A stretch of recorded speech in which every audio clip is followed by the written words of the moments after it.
خالد وویل کما کله مور نو هم له چا ورکېږي. مصطفی وویل رښتیا هم بخښنه غواړم، ما ټوکې کولې خو ته غمجن شولې، الله تعالی دې له خپلې مور سره یو ځای کړه. خالد وویل اللهم امین. مصطفی وویل خو کوزه درته رښتیا کوم. خالد وخندل یاره زه 2 کوزدي او ودونه کوم، هغه هم په جنت کې. مصطفی وویل هغه به هم وکړې دا به هم وکړې. خالد وخندل هلکه ستا لکه چې خپله کوزدن ته زړه نه کېږي. مصطفی وویل نه ما ویل که تا کوله. خالد وخندل بس پوه شوم، دا دی ولاړم او که مې نن ستا مشر ورور ولید نو ورته وایم چې مصطفی ته کوژده وکړي. مصطفی وویل هلکه چیرته ځې؟ خالد زه ځم موټر بیایم، هلته مې د یو چا سره مرمۍ واده کړې، هغه رانیسم. مصطفی وویل ورځه الله تعالی دې مل شه. خالد له دې وروسته موټر ته وخوت او روان شو، خو د مصطفی تر کلي لا نه وتلی چې جټ تیاره ښکته راغله او په زوره درب شو. د ځمکې څخه دودونه اسمان ته پورته شول. مصطفی پوه شو چې بمبار وشو. ژر یې موټرسایکل له کوره راویست او پرې سپور شو. د دود خواته په تیزۍ ور روان شو. کله چې د دود ځای ته ورسید کلیوال یې ولیدل چې په کروندو کې ګرځي او یو موټر چې له پیژندلو وتلی دی هلته په پټي کې له سړکه لرې چپه پروت دی او دودونه ترې پورته کېږي. خو له یو کلیوال یې پوښتنه وکړه چې موټر د چا و؟ هغه جواب کې ورته وویل چې ستا ملګری ملا خالد پکې سپور و. مصطفی په لوړ اواز چیغه کړه او ورمنډه یې کړه. بل کس یې له ګریوانه ونیو چې خالد څه شو؟ خالد څه شو؟ هغه ورته وویل خالد نور ورک دی، هغه یو څلی غوښې په څادر کې پیدا شوې. ستړي عرب مجاهد خالد هم د خپل رب لپاره ځان ټوټه ټوټه کړ او د خپل مور پلار په قدم یې قدم کېښود او د تل لپاره د هغوی سره یو ځای شو. د خالد د ماشومتوب هغه ارمان پوره شو چې شپه او ورځ بلاله خان د پسې ګرځېده او پسې ژړل به یې. خالد خپل مور پلار په دې ورځ پیدا کړ، خو مصطفی یوازې غمونو ته پرېښود او مصطفی ډیر زیات ځکه تاواني شو چې خالد د مصطفی لپاره هر څه و او هغه یې له لاسه ورکړ او هر څه یې ولاړل. مصطفی په دې وخت کې تر 200 هم زیات ملګري درلودل، خو د ده ژوند بیا په خالد ښایسته و. مصطفی پر هغه ځای ولاړ او د خالد لیږ غوښې په لاس کې نیولې وې.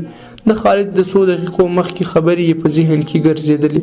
ناڅاپه یې چیغه کړه، په لوړ غږ یې وویل خالده تا خو رښتیا 2 ودونه په جنت کې وکړه، تو خو رښتیا له خپلې مور سره یو ځای شوې، ستا خوب رښتیا و، رښتیا هم ستا نن واده دی او ستا مور زیاته خوشحاله ده.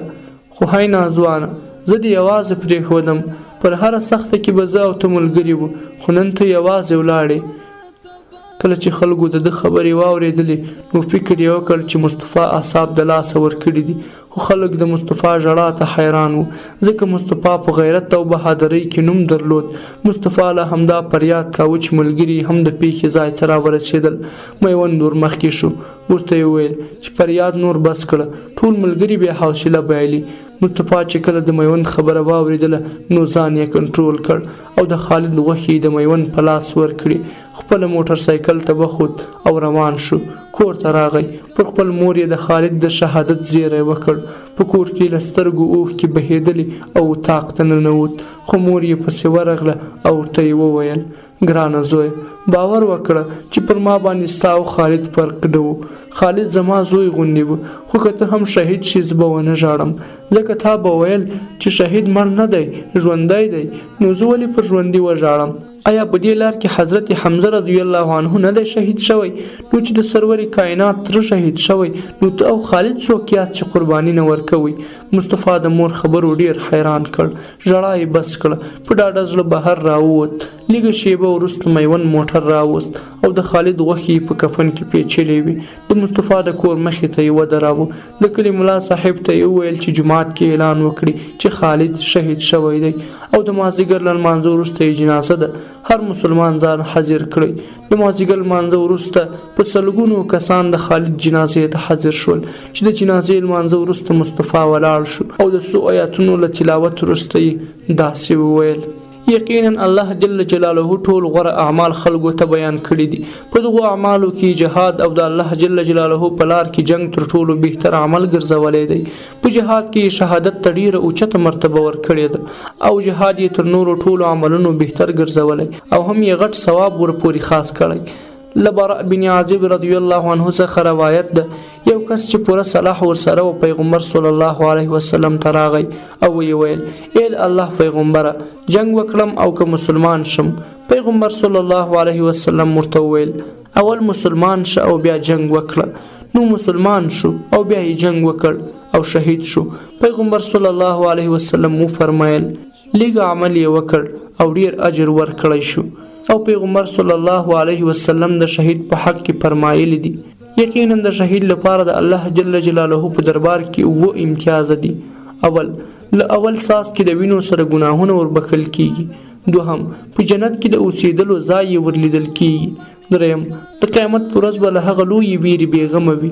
څلورم د قبر له عذاب څخه بخلاص وي. پنځم په سر به د عزت تاج ورښودل کیږي چې یو یاقوت به تر ټولې دنیا او څه چې په دنیا کې دی بهتر وي. شپږم او 2 د جنت حورې به ور په نکاح کیږي. اووم د خپلو 8 خپلوانو لپاره به شفاعت قبلیږي.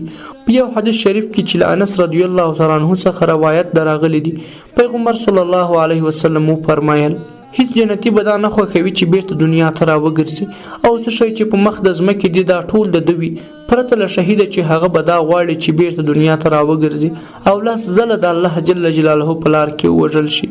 الله جل جلاله پر خپل فضل احسان او کرم سره د شهیدانو ټول ګناهونه وربخي پرته له پوره چې هغه نه بخل کیږي.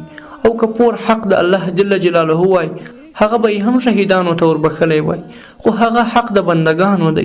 څوک چې د جهاد اراده ولري ورته ضرور دی چې د هر چا پور که ورباندې وي هغه خپلو مالکانو ته ورکړي تر څو چې په غاړه هیڅ پور پاتې نشي. له شهید څخه په 2 حالونو کې پور ادا کیږي. اول د قیامت په ورځ د شهید پور پرې کوي که نوموړی یې د ادا کولو اراده لري خو عاجز وي مال نه لري یا بل عذر ورته پیښ وي.